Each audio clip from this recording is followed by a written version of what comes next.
오늘은 누가복음 9장 51절에서 62절까지의 말씀으로 주님이 우리를 향한 굳은 결심이라는 제목으로 말씀드리겠습니다. 예수님께서는 승천할 기약이 차감해 예루살렘을 향하여 올라가기로 굳게 결심하시고 사마리아로 들어가십니다. 51절 예수께서 승천하실 기약이 차감해 예루살렘을 향하여 올라가기로 굳게 결심하시고 사자들을 앞서 보내심에 그들이 가서 예수를 위하여 준비하려고 사마리아인의 한 마을에 들어갔더니 예수께서는 예루살렘을 향하여 가시기 때문에 그들이 받아들이지 아니하는지라 제자 야고보와 요한이 이를 보고 이르되 주여 우리가 불을 명하여 하늘로부터 내려 저들을 멸하라 하기를 원하시나이까. 예수께서 돌아보시며 꾸짖으시고 함께 다른 마을로 가시니라. 예수님의 그 십자가의 대속의 사건은 자발적이며 스스로 선택하신 길입니다. 여기서 승천이라는 말은 들어 올라감이라는 뜻으로 죽음이라는 단어 대신 승천이라고 한 말은 예수님의 고난과 죽음이 그것으로 끝나는 것이 아니라 승천이라는 영광을 나타낸다는 의미입니다. 기약이 차감해 이란 단어는 헬라어 심플레오로 완성하다, 성취하다. 예수님의 그 승천을 성취할 시간이 다가오고 있음을 말해주며 이것은 하나님의 뜻에 의해서 예정된 사건이고 예수님께서는 그것을 분명히 알고 계셨다는 것입니다. 예수님은 십자가에서 내가 다 이루었다라고 말씀하셨습니다. 자신의 사역이 인간의 죄를 위한 대속의 제물이었음을 분명히 알고 그 사명을 다 이루신 것입니다. 승천은 곧 순환과 죽음을 전제로 한 것입니다.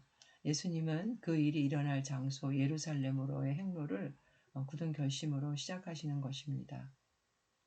자신이 가는 길이 고난과 죽음의 길이라도 하나님의 뜻에 순종하여 세상을 구원하기 위하여 죽음을 향한 발걸음을 내디딘 것입니다. 요한복음 10장 11절에 나는 선한 목자라 목자는 양들을 위하여 목숨을 버리거니와.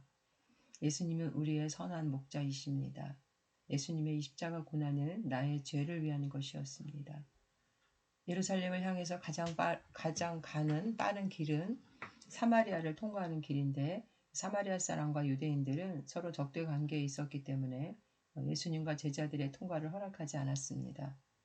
유대인들이 하나님을 예배하는 장소는 유일하게 예루살렘 성전이었고 사마리아인들은 그림신산에 따로 성전을 지어서 자신들의 중앙 성소로 삼고 예배를 드렸습니다.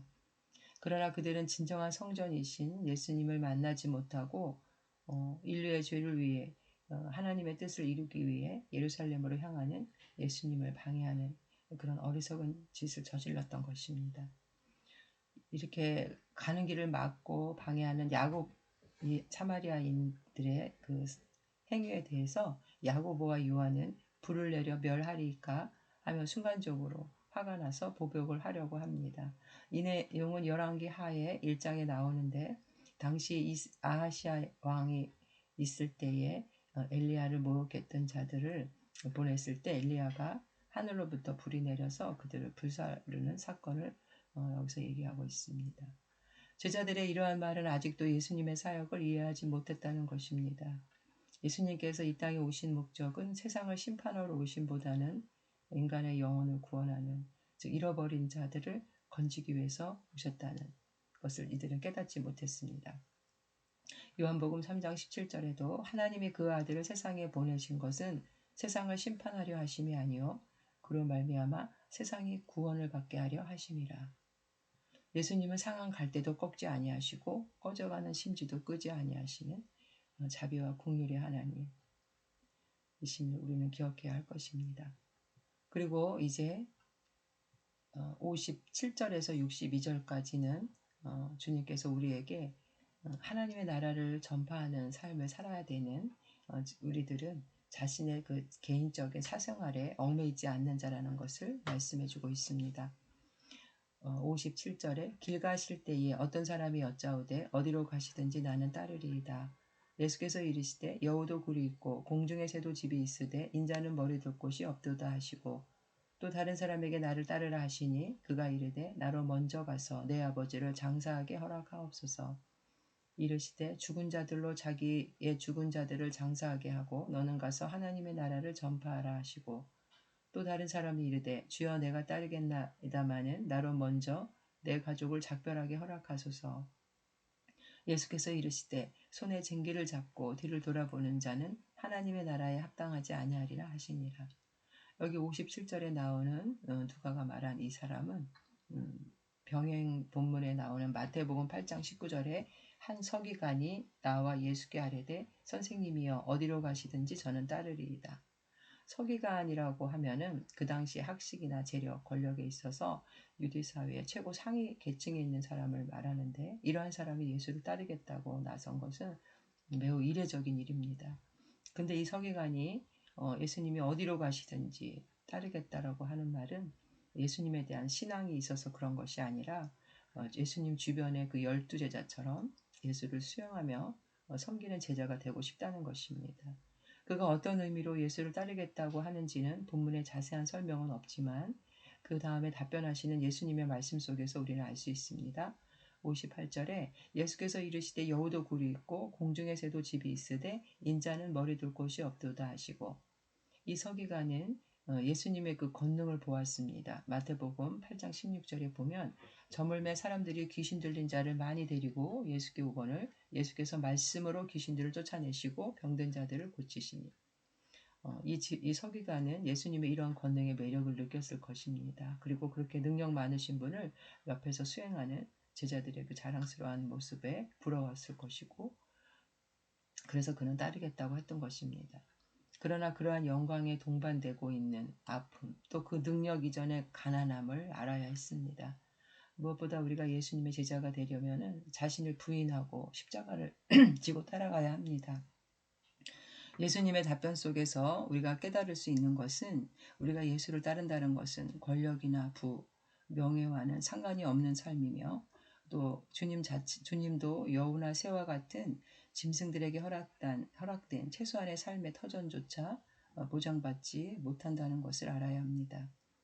예수님을 믿는다는 것은 성공과 출세와 복을 받는 것이 아닙니다.